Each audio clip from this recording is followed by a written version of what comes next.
अस्सलाम वालेकुम प्यारे बच्चों। आज हम मश्क 3.2 में सवाल नंबर 3 देखेंगे। सवाल नंबर 3 है कि साबित तसाउत 12, 16, 20, 24 का 24वां रुकन मालूम करना है।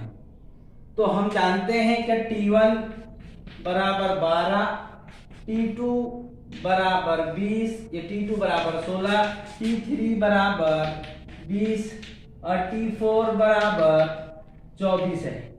अब इसके अंदर हम जानते हैं कि जो पहला रुकन होता है वो T1 वो बराबर A होता है, यानी कि पहला रुकन जो होगा वो 12 होगा। मुश्तरिक फर्क मालूम करना है, डिफरेंट मालूम करना है उसके अंदर।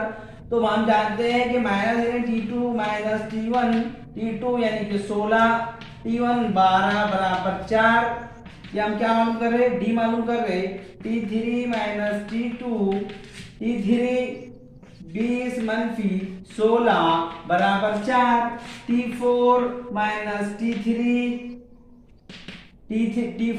24, T3 20 बराबर 4।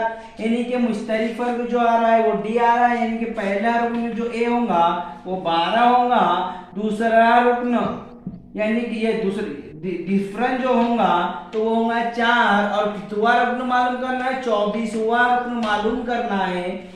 24वां रुकन मालूम करने के लिए हम जानते हैं जाब्ता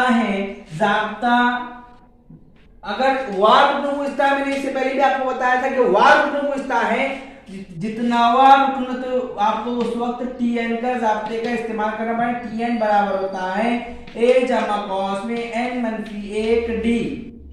Tn यानी कितना हो? T 24 मालूम करना है। T 24 बराबर a कितना है? a है 12 जमा n यानी कि 24 मनफी 1 ज़रब d यानी कितना है?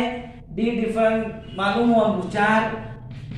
12 जैसे वैसे रहेंगे, जमा 24 में से 1 है 23 ज़रब 4 रहेंगे। 12 जैसे कि वैसे रहेंगे, जमा 23 को 4 से ज़रब देंगे तो 23 का 23, 23 2 46, 23 3 69 और 23 चौक जो हो जाएंगे तो हो जाएंगे 92।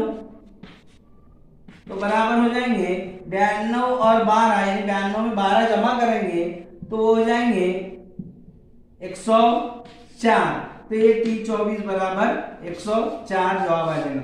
उम्मीद है प्यारे बच्चों समझ गए आप। 2 नंबर के लिए आप एग्जाम के अंदर ये सवाल का जवाब लिख सकते हैं। 2 नंबर के लिए आपको एग्जाम में सवाल पूछेगा। वीडियो अच्छे लगे तो लाइक कीजिए, चैनल को सब्सक्राइब कीजिए। खुदा हाफिज।